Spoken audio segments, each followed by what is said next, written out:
Hello everyone, welcome back to my channel Ekanshi commerce classes. Last video में हमने किया था कि ऑब्जेक्टिव्स क्या होते हैं ऑडिटिंग के, जो दो पार्ट्स में डिवाइडेड थे, प्राइमरी एंड सेकेंडरी। हमने सेकेंडरी के detection and prevention of frauds तक का टॉपिक कर लिया था। नेक्स्ट आज हम स्टार्ट करेंगे detection and prevention of errors. So detection and prevention of errors जो है उसमें हम ये देखते हैं कि जो एरर्स हैं वो किस कारण से होती हैं। एरर्स होती क्या हैं? ये केयरलेसनेस के कारण होती हैं।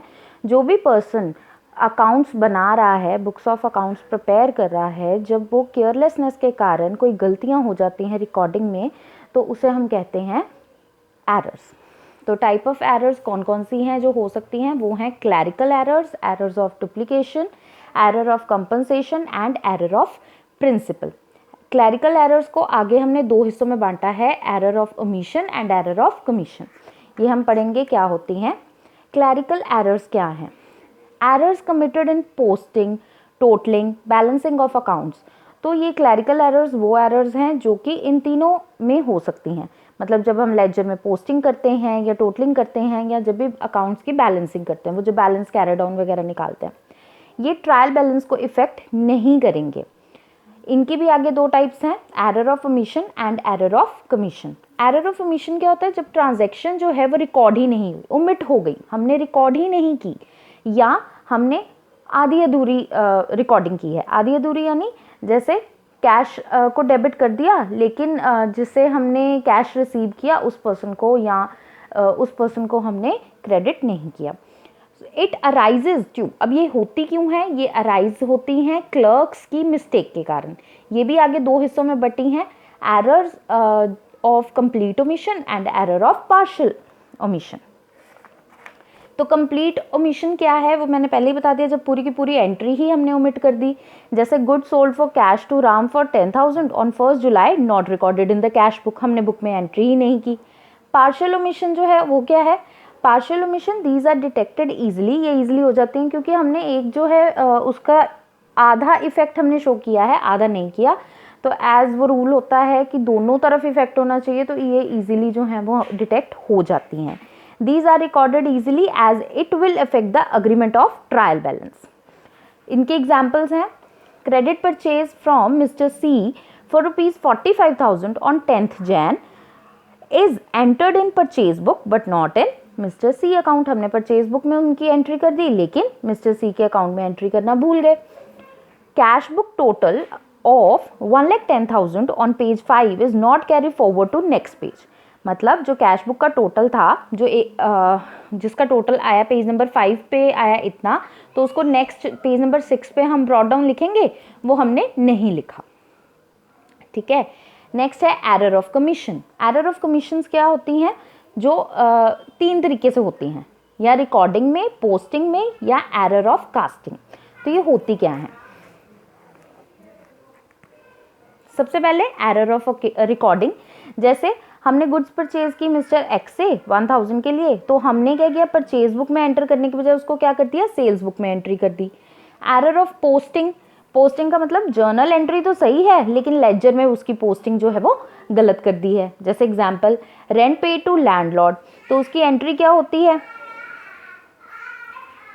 याद कीजिए, क्या होती है?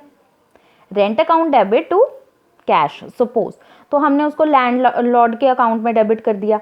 ठीक है, तो ये भी गलत हो गई। नेक्स्ट है एरर ऑफ कास्टिंग या कैरी फॉरवर्ड। ये क्या होता है कि जैसे परचेज बुक में हमने टोटल किया 10,000, लेकिन हमने लिख दिया 1,000, या 1,000 लिखना था, लिख दिया हमने 10,000। नेक्स्ट है error of duplication. Error of duplication क्या होती है? ट्वाइस इन द जर्नल हो गई एंट्री, या लेजर में 2 बार हो गई। ये जो हैं ये ट्रायल बैलेंस को इफेक्ट नहीं करती हैं। ऑब्वियसली दोनों साइड पे जर्नल की एंट्री के जो इफेक्ट हैं वो ट्रायल बैलेंस में शो ही नहीं होंगे, क्योंकि अगर मैंने 10,000 की एंट्री 2 बार कर दी है, तो उसका जो ट्रायल बैलेंस का टोटल होगा वो कितना हो जाएगा? 20,000 हो जाएगा। तो दोनों तरफ ही उसका 20,000 ही आएगा। नेक्स्ट है error of compensation. Error of compensation जैसे, अच्छा, डू नॉट इफेक्ट द, एक और चीज़, जैसे एरर ऑफ डुप्लीकेशन का एग्जाम्पल हम ले सकते हैं। जैसे मैंने अमाउंट पे की, ए को, क्रेडिटर है वो हमारा, फॉर 75,000, हमने उसको 2 बार लिख दिया। ठीक है ना? इसके अलावा नेक्स्ट है हमारा error of compensation. Error of compensation क्या है? One error of debit side is compensated by the another entry on the credit side. मतलब मैंने एक साइड पे डेबिट साइड पे एंट्री की और एक साइड पे गलत कर दी, और क्रेडिट साइड पे भी उसी ही सेम अमाउंट से मैंने क्रेडिट साइड पे भी गलत लिख दी थी। जैसे एक ही अकाउंट को हमने डेबिट करना था 5000 से, लेकिन मैंने गलती से उसको क्रेडिट कर दिया। सेम मैंने क्या करना था, बी के अकाउंट को मैंने क्रेडिट करना था 5000 से, लेकिन मैंने उसको डेबिट कर दिया, तो ये गलती हो गई। ठीक है, वो कंपनसेट करगी ना दोनों आपस में। ऑल्सो कॉल्ड ऑफसेटिंग एरर्स, इनको हम ऑफसेटिंग एरर्स भी कहते हैं। Do not effect trial balance, ये ट्रायल बैलेंस को इफेक्ट नहीं करती, इसलिए हमें इन्हें लोकेट करना भी मुश्किल होता है। नेक्स्ट है error of principal.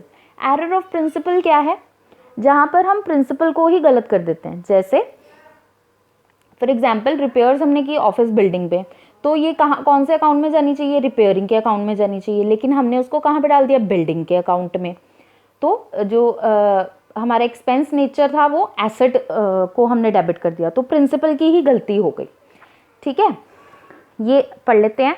Occurs when generally accepted principles of accounting are not followed due to the lack of knowledge. ये होती क्यों है? क्योंकि जब हमें बेसिक नॉलेज ही नहीं होती है। Do not effect trial balance, के ट्रायल बैलेंस को इफेक्ट नहीं करती हैं।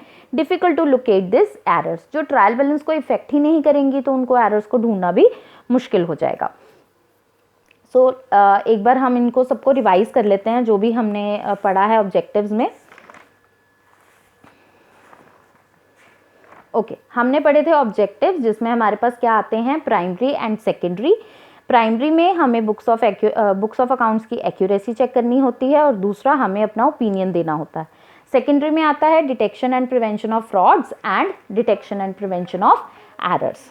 ठीक है जी, हम एक्यूरेसी चेक कैसे करते हैं? ट्रू एंड फेयर व्यू देखकर, जो कि हमारी जो balance sheet and profit and loss account है, ये चेक करना कि उसका ट्रू और फेयर व्यू है या नहीं। फिर अपना ओपिनियन देना, अगर हमें सब कुछ सही लगता है तो हम उसको सर्टिफाई कर देंगे, ये भी हमारा ऑब्जेक्टिव है। नेक्स्ट है सेकेंडरी ऑब्जेक्टिव्स में हमने किए थे detection and prevention of fraud. तो फ्रॉड क्या होता है? जो कि मिस रिप्रेजेंटेशन है।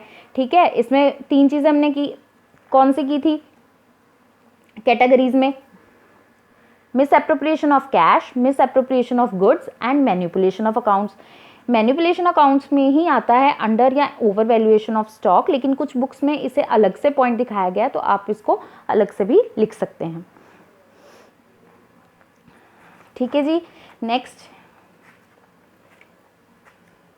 ऑडिटर को इन मिस्टेक्स को चेक करने के लिए क्या करना चाहिए? उसे अच्छे से सारे इनवर्ड आउटवर्ड रजिस्टर्स चेक करने चाहिए, ऑडिट नोट्स चेक करने चाहिए। अब मैनिपुलेशन ऑफ अकाउंट्स के रीजंस, एंड उसके बाद आता है कि आप उसको कैसे मैनिपुलेशन कैसे कैसे करते हैं, फिक्स एसेट्स की, स्टॉक की, ओवर वैल्यूएशन, अंडर वैल्यूएशन करके, कैपिटल एक्सपेंडिचर को रेवेन्यू एक्सपेंडिचर दिखाकर। नेक्स्ट है detection and prevention of errors. Errors जो हैं वो 4 तरह की हैं, clerical, duplication, compensation and principle की। क्लैरिकल जो है वो अच्छा, जो भी हमारी एरर्स हैं वो आपने देखा कि ट्रायल बैलेंस को इफेक्ट नहीं करती हैं। ठीक है, तो सिर्फ एक ओमिशन को छोड़ के बाकी जो हैं वो कभी भी ट्रायल बैलेंस को इफेक्ट नहीं करती, तो इजीली डिटेक्टेबल नहीं है। ठीक है, error of omission, error of commission. उसके बाद नेक्स्ट हमारे पास क्या आती है? ठीक है, नेक्स्ट है हमारा एरर ऑफ डुप्लीकेशन। ठीक है, error of compensation and error of principle. That's all for the video. Thank you very much. Please like, share and subscribe to our channel, and comments are always welcome.